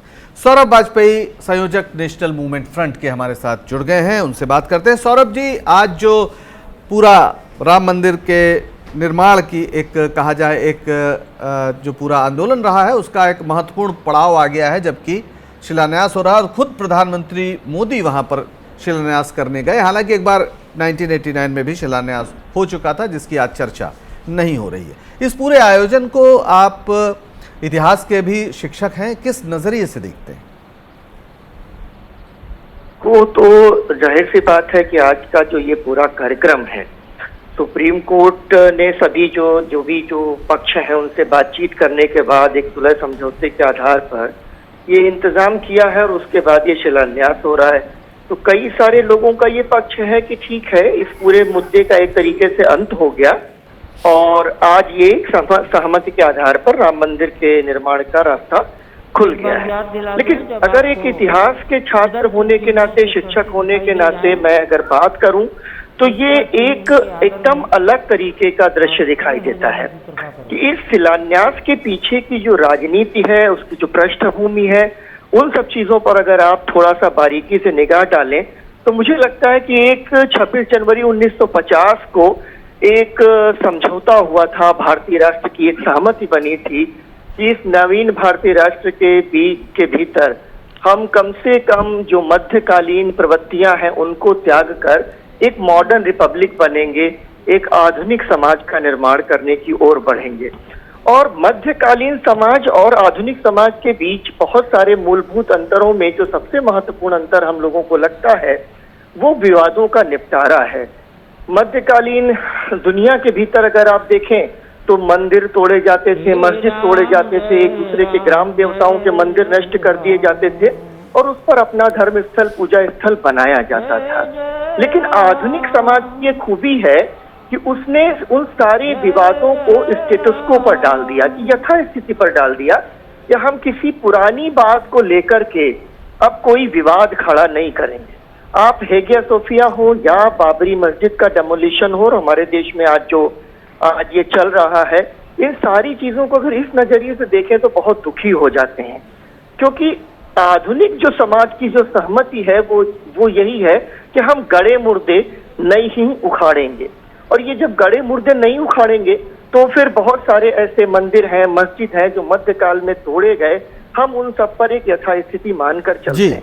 तो एक इतिहास के शिक्षक होने के नाते मैं बहुत दुखी हूँ इस पूरी प्रक्रिया को लेकर के। राम मंदिर का निर्माण एक प्रसन्नता की बात हो सकती है और वो राम हमारी सांस्कृतिक चेतना का हिस्सा है, लेकिन जिस तरीके से ये सब हुआ है वो बहुत ऑस्टेंटेशियस है और प्रॉब्लमेटिक। जी सौरभ जी, इसी के साथ एक सवाल और पूछ लेते हैं, चूंकि आप नेशनल मूवमेंट फ्रंट से जुड़े हैं और गांधी पर लगातार बोलते हैं, गांधी के राम पर भी बोलते हैं।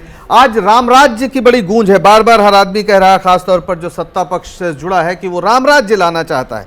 गांधी भी राम राज्य चाहते थे और आज के शासक भी राम राज्य की बात कर रहे हैं। दोनों क्या एक ही चीज है या इसमें कोई तात्विक बुनियादी फर्क आप देख पाते हैं?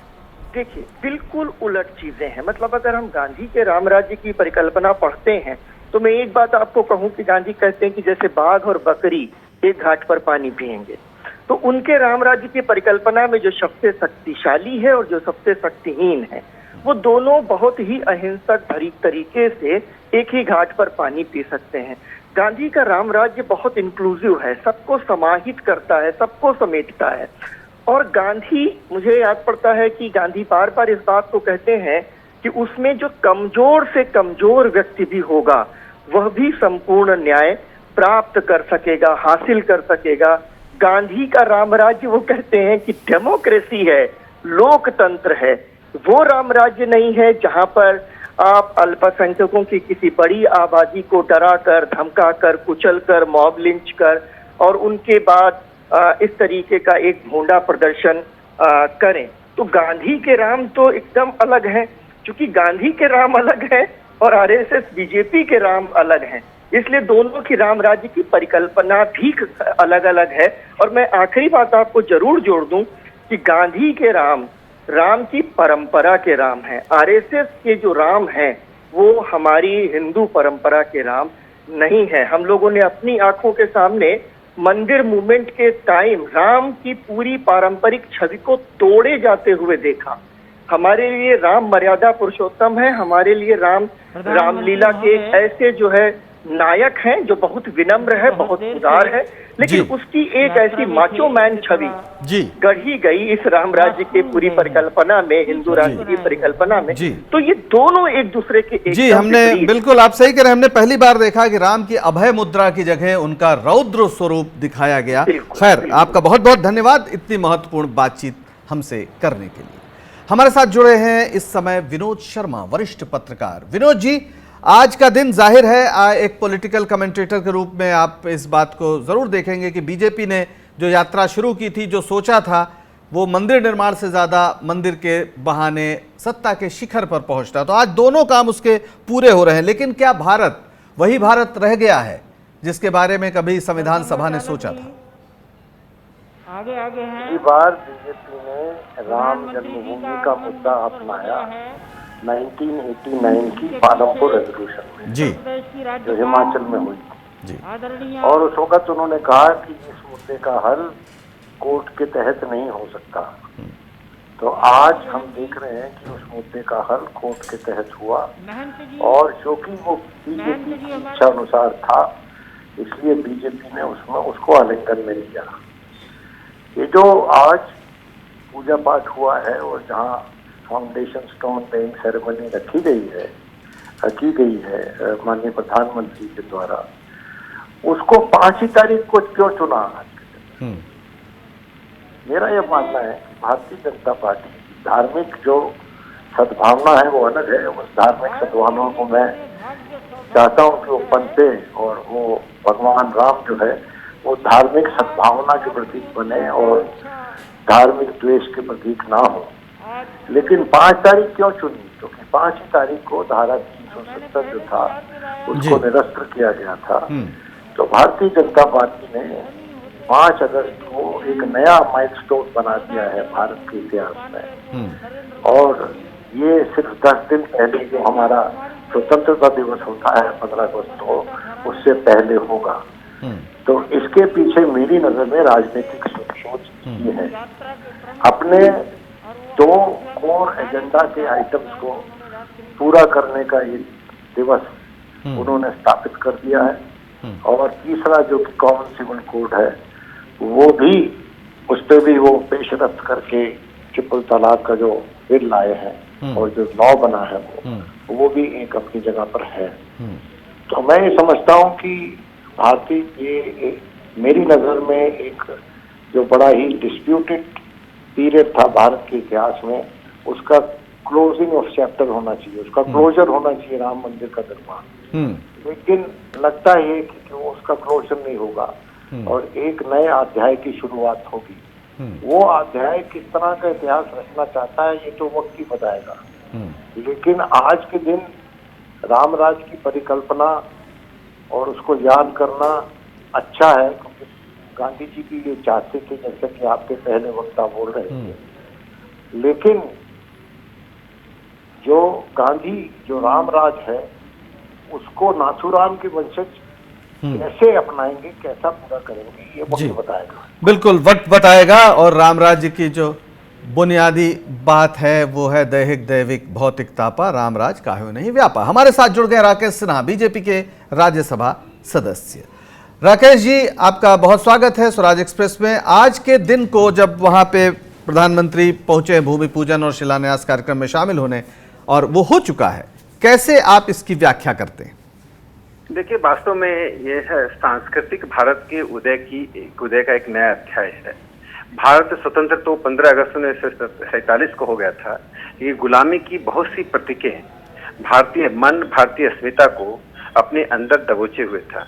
तो मुझे लगता है कि उन गुलामी की प्रतीकों से भारत मुक्त हो रहा है, और भारत के प्रधानमंत्री जी का जाना और सोमनाथ मंदिर के शिलान्यास में राष्ट्रपति डॉक्टर राजेंद्र प्रसाद जी का जाना दोनों महज संयोग नहीं है, बल्कि एक उस प्रक्रिया का हिस्सा है जिसमें सांस्कृतिक भारत के उदय के लिए एक निरंतर संघर्ष चलता रहा। यह किसी समुदाय विशेष का कार्यक्रम नहीं है, बल्कि यह भारत की जो सांस्कृतिक विरासत है, उस सांस्कृतिक विरासत को छोड़कर भारत के पंथ निरपेक्षता की और भारत के संविधान की कल्पना नहीं की जा सकती है। संविधान को भारत की जो हजारों साल की विरासत है, सांस्कृतिक यात्रा है, उसके ही संदर्भ में देखा जाना चाहिए। इसलिए प्रधानमंत्री जी की उपस्थिति ने इसे एक राष्ट्रीय गौरव का स्वरूप दिया है। मुझे लगता है संगठत्वम संबद्धत्वम की जो एक परंपरा और जो संस्कृति रही है, साथ चलें और साथ बोलें, साथ काम करें, उसकी एक नई शुरुआत यहाँ से हो रही है। इसका मतलब अभी आपने राकेश जी जो कहा, उसका एक अर्थ ये भी निकलता है कि हमारा जो संविधान है उसमें बड़े बदलाव की ज़रूरत है। जैसा आपने कहा कि उसको छोड़कर, सांस्कृतिक परंपराओं को छोड़कर हम एक पंथ निरपेक्ष किस्म के, नए किस्म के संविधान को नहीं ले सकते हैं। जबकि डॉक्टर अंबेडकर ने इस संविधान की रचना के साथ कहा था कि भारत एक नई आज़ादी के उसमें जा रहा है, हजारों साल की सांस्कृतिक गुलामी से आज़ाद हो रहा है। आप कह रहे हैं कि अब वो आजाद हो रहा है, तो इस संविधान में आपको ऐसी क्या समस्या नजर आती है जिसको अब बदलना होगा? मैंने कहा कि संविधान बदलने की कोई आवश्यकता नहीं। संविधान हमारी जो संविधान है वह बहुत ही अच्छा संविधान है। हमारी पीढ़ी ने एक पीढ़ी ने सभी पक्षों को देखकर संविधान का निर्माण किया। मैं कह रहा हूँ कि भारत के संविधान को पढ़ते समय यदि आप भारत की विरासत को, सभ्यताई यात्रा को छोड़ देते हैं तो संविधान को फिर आप नहीं समझ सकते। संविधान में जो पंथ निरपेक्षता की बात कही गई है, वह पंथ निरपेक्षता सार्थक तभी तक है जब तक हम उस विरासत की उस अध्याय को देखते हैं। जो यहाँ समाज, ऐतिहासिक समाज है, वह पंथ निरपेक्ष है अपने स्वभाव से, अपने जीवन शैली से है। संविधान उसी को प्रतिबिंबित करता है। यदि समाज, इतिहास और विरासत संविधान से अपने आप को अलग कर ले तो आप संविधान चाहे जैसा भी बना ले, उस समाज की गति दूसरी होती है। इसलिए मैंने कहा कि चाहे अंग्रेजों का शासन हो या मुगलों का शासन हो या आजाद भारत हो, भारत के करोड़ों लोगों ने अपने जीवन शैली को उन लोगों से प्रभावित होने से रोका है। यही कारण है कि मैं कह रहा हूँ कि सांस्कृतिक जो विरासत है, उस विरासत को सुरक्षित, संरक्षित करके अपनी अस्मिता को नए दौर में लाने का ये आज का दिन बहुत ही शुभ दिन है और एक नए अध्याय की शुरुआत। राकेश जी, एक सवाल और पूछेंगे आपसे। आप पूरे इस आंदोलन को अच्छी तरह से समझते हैं। आपने हेडगेवार की जिन्होंने स्थापना की थी, केशव बलिराम हेडगेवार, उनका आपने डॉक्टर साहब की जीवनी भी लिखी है, और ये जो पूरी यात्रा रही है, जाहिर है इसका एक पड़ाव 1989 भी था जबकि शिलान्यास हुआ था। तो उस शिलान्यास के बाद, जिसमें श्रीश चंद्र दीक्षित जो आपके बाद में सांसद हुए, उन्होंने शिलान्यास किया था। कामेश्वर चौपाल जो एक दलित समाज से आते थे, जिनके बारे में बड़ी चर्चा हुई कि वो दलित हैं, उनके हाथ से ईंट रखवाई गई, और आज फिर शिलान्यास हो रहा। 31 साल बाद दोबारा शिलान्यास होने का क्या अर्थ है? देखिए, आज मंदिर निर्माण का भूमि पूजन हो रहा है, और उस शिलान्यास और आज के भूमि पूजन में के दोनों के स्वरूप अलग अलग हैं। राकेश जी, उस समय, माफ करिएगा मैं आपको टोक रहा हूँ, उस समय भी भूमि पूजन हुआ था? नहीं, मैं जो कहना चाह रहा हूँ, बोलिए। जब उस वक्त शिलान्यास की नौबत आई थी तो राजीव गांधी की सरकार उस राजनीतिक बाध्यता के दौर से गुजर रही थी जब साहबानों के मामले में उसने एक ऐसा निर्णय लिया था जिसे देश की पंथनिरपेक्षता, संविधान, न्यायालय और लोगों ने अस्वीकार किया था। उस अस्वीकृति को बदलने के लिए जो अवसरवादी तरीके से जो सरकारें काम करती रही, लेकिन जब एक सर्वोच्च न्यायालय ने उस भूमि को, सर्वोच्च न्यायालय ने उस जन्म स्थान को इस आंदोलन के ट्रस्ट को सौंप दिया, तो अब विधिवत तरीके से उसका शिलान्यास किया जा रहा है। यह मंदिर के भव्य निर्माण का शिलान्यास है। वह शिलान्यास एक तरह से यह दिखाया जा रहा था कि वह एक भाग दिया गया था, लेकिन जो मूल जन्म स्थान है वह नहीं दिया गया था। ये सवाल सिर्फ मूल जन्म स्थान का था, सवाल अन्य हिस्सों का नहीं था। वह अन्य हिस्से तो शामिल हैं ही। इसे जब मूल जन्म स्थान न्यायालय के फैसले के द्वारा मिला, तब विधिवत तरीके से, जिसमें पूरे देश के 130 करोड़ जनता की सहमति है। देखिए, एक अंतिम बात मैं कहूंगा, दुनिया के इतिहास में एक पहला ऐसा उदाहरण है, दुनिया में जहां जहां भी धार्मिक स्थानों को लेकर दो समुदायों में संघर्ष चला, किसी महत्वपूर्ण स्थान को लेकर, वह संघर्ष हिंसा में और आपस के वैमनस्य में तब्दील होता रहा। यह पहली कहानी है जिसमें संघर्ष हुआ, लेकिन संघर्ष अंत में समन्वय में परिवर्तित हुआ। जब न्यायालय का फैसला हुआ तो लोगों ने कहा न किसी की जीत है न किसी की हार है, और इसी भावना से भारत अपने आप को आगे बढ़ाता है। मुझे राकेश जी, आप बिल्कुल ठीक कह रहे हैं, पर इतना मैं जरूर आपको याद दिलाना चाहूंगा कि 1989 में जब पालमपुर प्रस्ताव पास हुआ था तो उसमें आपकी पार्टी ने यह कहा था कि ये फैसला नहीं हो सकता है अदालत से, और लगातार ये बात कही जाती रही। बहरहाल, आपका बहुत बहुत शुक्रिया, आपने हमसे बात की।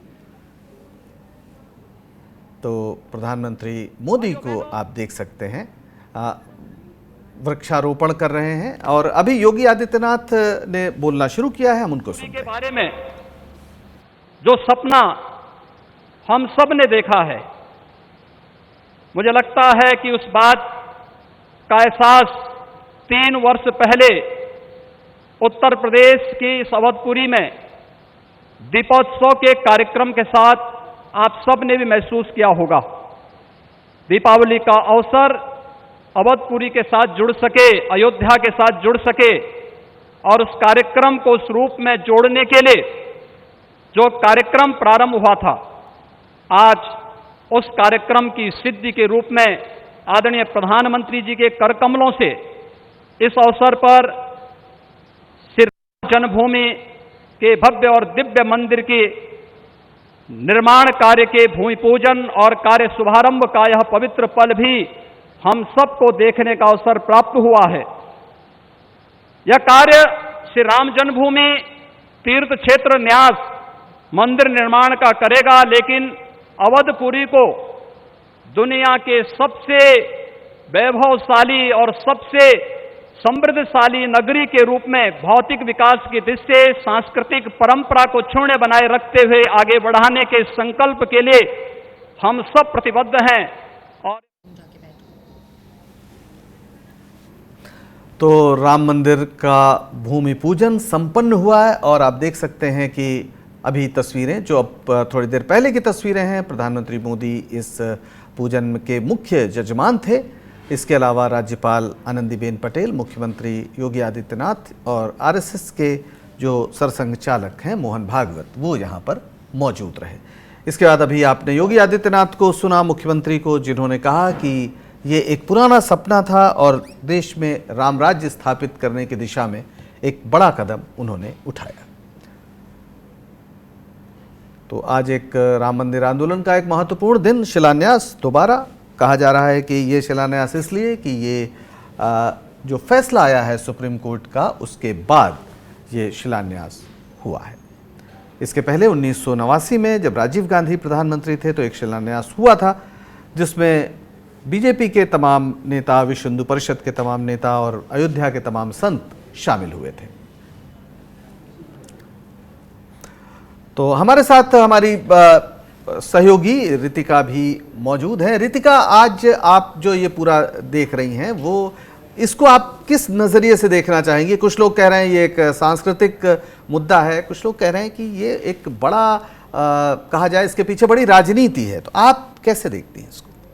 जिस तरह से हम संजय जी ये तस्वीरें देख रहे हैं, जिस तरह से पूरे भगवा रंग से डूब गया है पूरा अयोध्या, आप देख सकते हैं कि हम यहाँ पर राम रंग कम और राजनीतिक रंग में ज़्यादा डूबा हुआ यहाँ नज़र आ रहा है। कहीं ना कहीं ये चीज़ बहुत ज़्यादा प्रोजेक्ट की जा रही है इस पूरे कार्यक्रम से कि जो एक मुद्दा था जो मैनिफेस्टो में भी था बीजेपी के और जिसको लेकर पहले भी कई बार ये बहुत ही विवादित मुद्दा रहा है राम मंदिर का, जिसको लेकर हमेशा से आरएसएस और बीजेपी ने वोट भी बटोरे हैं, वो मुद्दा कहीं ना कहीं यहाँ पूरा होता हुआ, लेकिन इस मुद्दे को, इस मसले को जब यहाँ पर इतना बड़ा अंजाम दिया जा रहा है, वहाँ कहीं ना कहीं उसके पीछे इतने राज हैं, इतनी वो चीज़ें हैं जो घटी हैं, जिसके बाद ये जिस तरीके से ये पूरा एक इवेंट प्रोजेक्ट किया जा रहा है कि बहुत बड़ी उपलब्धि बताई जा रही है, लेकिन क्या वो सच में एक उपलब्धि है, ये बहुत बड़ा सवाल है। और अब सवाल ये भी है कि अब ये जब शिलान्यास हो गया है, भूमि पूजन हो गया है, उसके बाद का क्या है,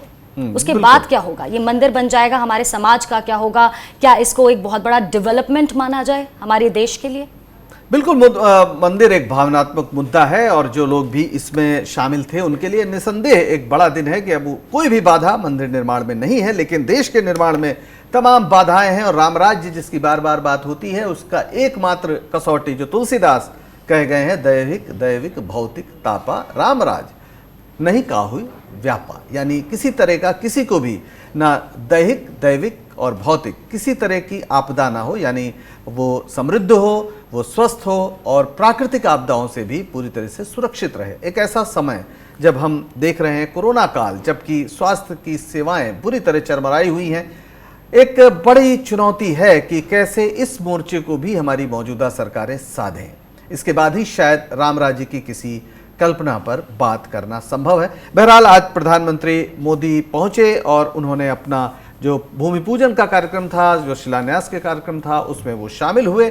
एक महत्वपूर्ण संकेत दिया उन्होंने और भारतीय राजनीति में एक बड़े बदलाव का भी संकेत दिया, जहां पर अब ये तय है कि जो राजनीति होगी वो उसमें धर्म एक महत्वपूर्ण भूमिका निभाएगा। हालांकि शुरुआत से ही, खासतौर पर जब 1989 में जब एक पालमपुर रेजोल्यूशन के द्वारा बीजेपी ने स्वीकार किया था राम मंदिर आंदोलन को अपने एजेंडे में शामिल करना, तब से ही यह सिलसिला तेज हुआ और उसके बाद पिछले 31 सालों में ये यात्रा यहाँ पहुँची कि एक राजनीतिक जो मुद्दा बना राम जन्मभूमि आंदोलन, और फिर पहले इलाहाबाद हाई कोर्ट से फैसला आया, फिर सुप्रीम कोर्ट से फैसला आया और सुप्रीम कोर्ट की मुहर के बाद अब इसके निर्माण की राह में किसी तरह की कोई बाधा नहीं है। प्रधानमंत्री मोदी खुद वहां मौजूद रहे और हैं। उन्होंने अयोध्या के कई मंदिरों, खासतौर पर हनुमानगढ़ी में जाकर दर्शन किया और इसके बाद वो इस शिलान्यास और भूमि पूजन कार्यक्रम में मुख्य यजमान के रूप में शामिल हुए। जी रितिका, आप कुछ इसमें और जोड़ना चाहें? जी, आपको बता दें कि अयोध्या में राम मंदिर निर्माण को लेकर ये जो करीब 592 साल का ये इंतजार आज खत्म हुआ है। 592 साल से ये इसका इंतजार किया जाता है। इसमें रितिका एक प्रश्न ये है कि बहुत बड़ा इतिहासकारों का, मैं भी इतिहास का विद्यार्थी हूँ, इसमें एक बहुत बड़ी बात यह है कि ये राम जन्मभूमि है, इसको लेकर एक मुसलसल एक प्रचार किया गया है या नहीं, इसका कोई अभी जो कहा जाए कि आर्कियोलॉजिकल या ऐतिहासिक या समकालीन जो दस्तावेज हैं वो इसका जिक्र नहीं करते। लेकिन ठीक है, सुप्रीम कोर्ट ने एक फैसला दे दिया है, लेकिन बाबर वहां गया और उसने वहां पर तोड़ा, ये बहुत से इतिहासकारों का इस पे एक बड़ा संदेह है और इस पे बहुत बहसें भी हुई है। बहरहाल सुप्रीम कोर्ट के फैसले के सामने सबको सर नवाना चाहिए, लेकिन ये जरूर है कि ये मुकदमा जो आज़ादी के पहले से शुरू हो गया था, ये कहा जाए कि 19वीं सदी के थोड़ा पहले से, और ख़ास तौर पर 1857 में जो क्रांतिकारी इस देश में परिवर्तन की लहर उठी, जिसे हम प्रथम स्वतंत्रता संग्राम कहते हैं और जिसमें हिंदू और मुसलमानों की एकता का एक बड़ा, एक नायाब उदाहरण दुनिया ने देखा था, उसके बाद अंग्रेजों को एक बड़ी चिंता हुई और उसने तमाम जगह इस तरह के मुद्दों को हवा दी, जिसको हम डिवाइड एंड रूल कहते हैं। और जिस राम जन्मभूमि, जो पहले राम चबूतरे की लड़ाई थी, जो कि राम जन्मभूमि जहां आज है उसके बाहर माना जाता था, वो चबूतरा कैसे 1949 में मूर्तियां रखी गई उसमें, जिसको कहा गया कि मूर्तियां प्रकट हुई, लेकिन वो कैसे रखी गई, क्या क्या हुआ, वो सारा कुछ स्पष्ट है, वो सारा कुछ दस्तावेज है उसका कि किस तरह वहां जबरदस्ती मूर्तियां रखी गई।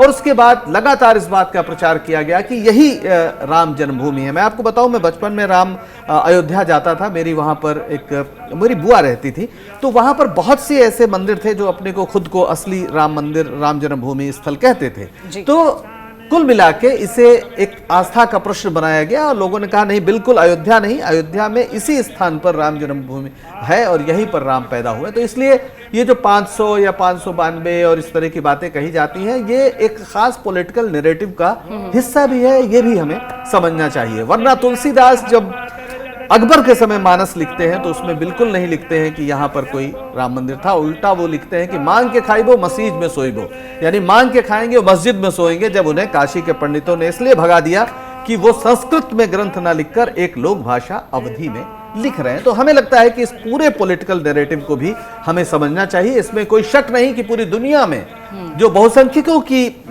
धार्मिक आस्था है उसके आधार पर राजनीति की गई, जैसे पाकिस्तान में की गई। लेकिन 2020 में तो देखिए पंकज जी, इसको राजनीति का एक बहुत बड़ा मुद्दा बनाया गया है। और जहां पहले कांग्रेस भी इसके लेकर काफी विपक्ष में रहती थी और कहती थी कि राम मंदिर के ऊपर हमेशा से राजनीति हुई है, आज वो भी कहीं ना कहीं लास्ट मोमेंट पे यहाँ सहयोग देती हुई भी नजर आ रही है। नहीं, कांग्रेस के देखिए, कांग्रेस ने तो अभी समझ लिया है, या किसी भी पॉलिटिकल पार्टी ने, कि जब देश में सुप्रीम कोर्ट मोहर लगा देता है और आपका संसदीय गणतंत्र पर विश्वास है तो फिर आपके सामने कोई रास्ता बचता नहीं है। तो अगर उन्होंने जब मोहर लगा दिया है तो इसमें समर्थन के अलावा कोई और चारा है नहीं, जाहिर है। लेकिन उसकी राजनीति है, उस पर बात होगी। और हमारे साथ जुड़ गए हैं कांग्रेस के वरिष्ठ नेता प्रमोद तिवारी।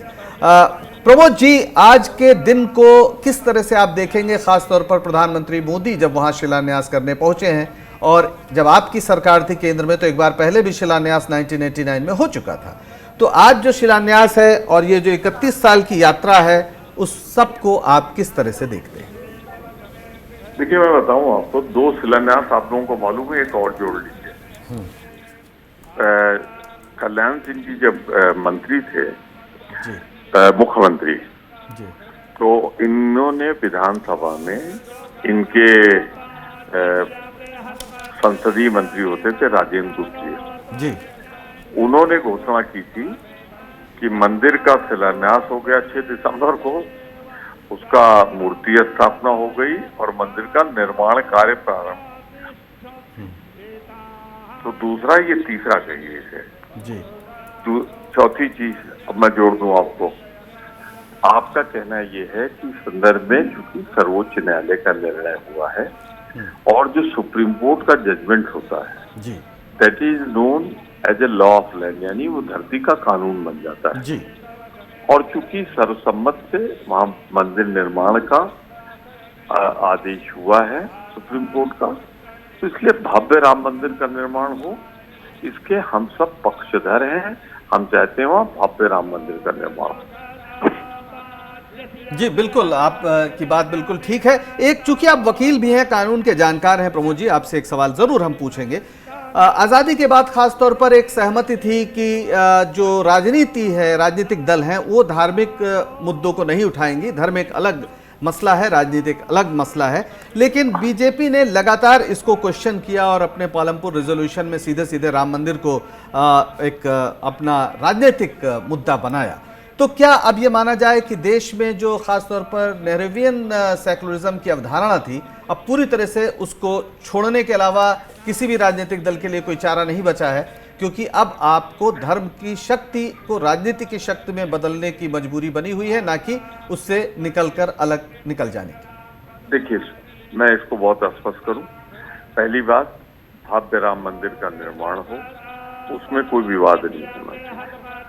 सुप्रीम कोर्ट का ऑर्डर है, भव्य राम मंदिर बने, मैं सर्वोच्च न्यायालय के निर्णय का स्वागत करता हूँ। अब जो आपने कहा धर्म, जाति और संप्रदाय, तो ये अगर निकाल दीजिए तो हिंदुस्तान के नक्शे से कांग्रेस पार्टी या एक आध बचेंगे और कोई दल बचेगा नहीं। कुछ आधारित हैं धर्म पर, कुछ आधारित हैं जात पर, कुछ आधारित हैं रीजनलिज्म पे। तो ये आज के देश का लोकतंत्र का दुर्भाग्य है कि प्राण है। भाजपा से अगर आप उससे निकाल लें सांप्रदायिकता, तो भाजपा की हालत तो ये हो जाएगी जैसे शरीर रहेगा, प्राण नहीं रहेगा। क्या वो वोट मांगेंगे आपसे 46 साल की बेरोजगारी पर? क्या वो वोट आपसे मांगेंगे देश की अर्थव्यवस्था पर? क्या वो वोट आपसे मांगेंगे जीडीपी पे? क्या वो वोट मांगेंगे विदेश नीति पर कि पाकिस्तान आज दिखा रहा है जूनागढ़ गुजरात को अपने नक्शे में किस चीज पे मानेंगे?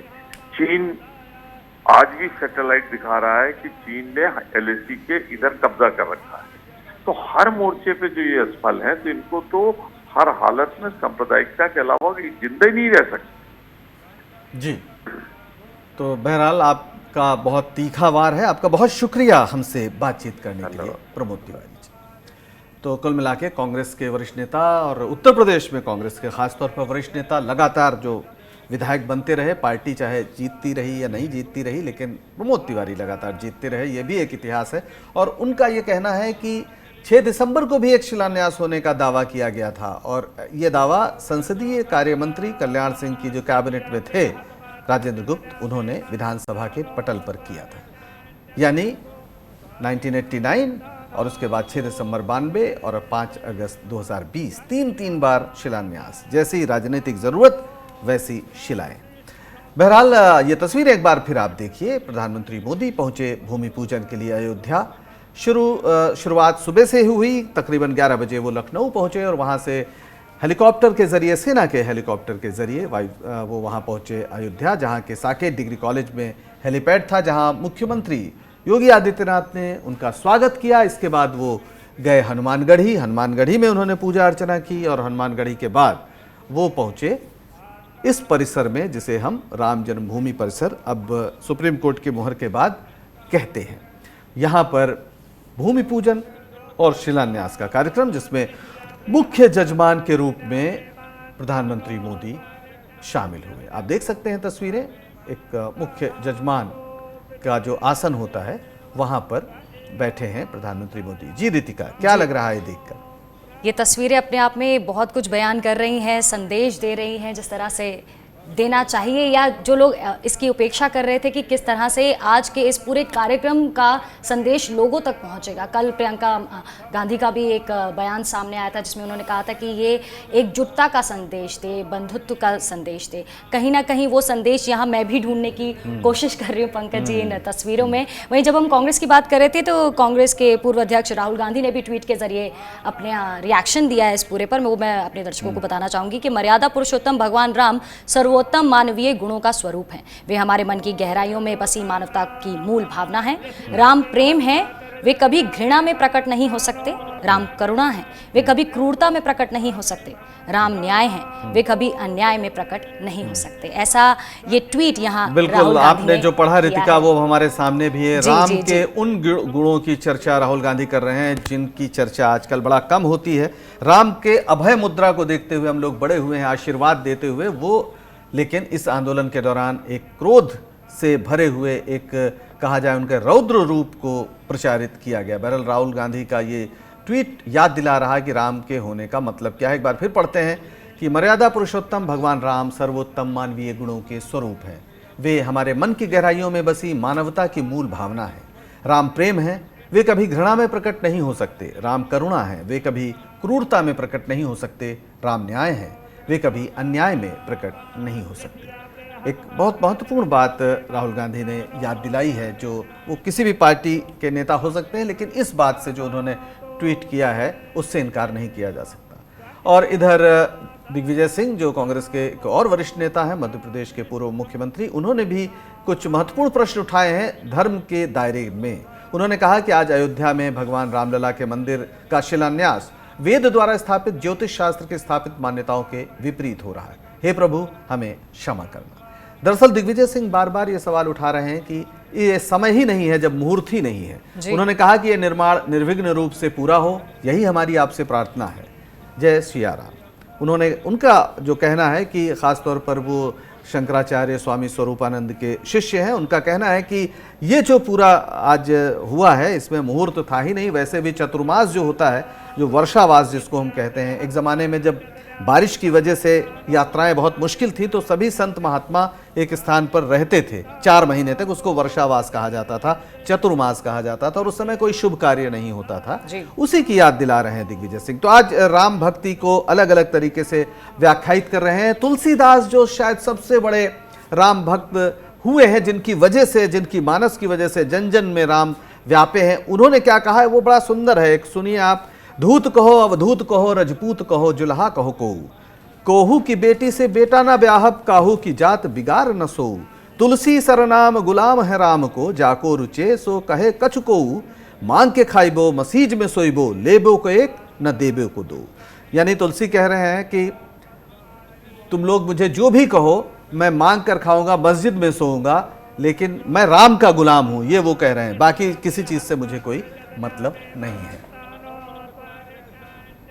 तो ये सचिन पायलट का भी देखिए एक ट्वीट आया है। वो लिख रहे हैं कि मर्यादा पुरुषोत्तम भगवान श्री राम जन्मभूमि मंदिर के भूमि पूजन एवं शिलान्यास के शुभ अवसर पर समस्त देश एवं प्रदेशवासियों को हार्दिक शुभकामनाएं। जय श्री राम। तो सचिन पायलट का ये जय श्री राम धर्म का है या राजनीति का है, ये समझना थोड़ा सा पड़ेगा, क्योंकि बहुत लोगों का ये भी कहना है, जैसा कि सुबह हमारी बात जब हो रही थी कश्मीर के मुद्दे पर, तो कुछ व्याख्याकारों ने ये भी कहा कि दरअसल सचिन पायलट की बगावत का एक रिश्ता इससे भी है कि उन कश्मीर में जो स्थिति है जी, वो उनके ससुर और उनके जो साले आप कह लीजिए उमर अब्दुल्ला और फारूक अब्दुल्ला जी, उनको छोड़ा गया है और उस पूरे मसले में सचिन पायलट की बगावत से उसका सिरा जुड़ता है। बहरहाल पता नहीं कितना सही है या गलत, लेकिन हमारे साथ बहुत से गेस्ट जुड़े थे पंकज जी। और अभी जब अगर हम राहुल गांधी की ट्वीट के बारे में बात करें, कहीं ना कहीं राम की जो परिकल्पना और परिभाषा हमने सीखी है या जो सामने हमें प्रोजेक्ट की जाती है, आज जो परिभाषा और परिकल्पना की जा रही है उसमें कहीं ना कहीं वो जो डिफरेंस है उसी के बारे में यहाँ बताते हुए राहुल गांधी अपनी ट्वीट में नजर आ रहे हैं। बिल्कुल बिल्कुल, बहुत महत्वपूर्ण सवाल उन्होंने